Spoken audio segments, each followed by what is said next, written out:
So I've been testing what people are calling the GoPro Mission 1 Pro in two very different ways.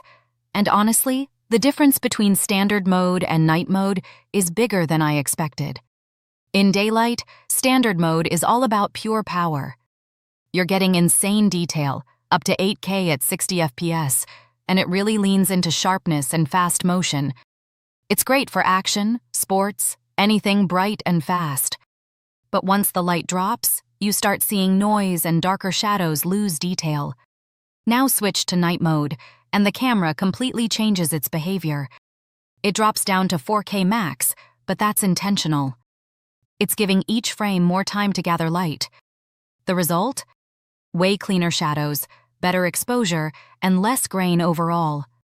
What surprised me most is how much the internal processing kicks in, lifting dark areas while protecting highlights like streetlights. Bottom line, standard mode wins for detail and speed.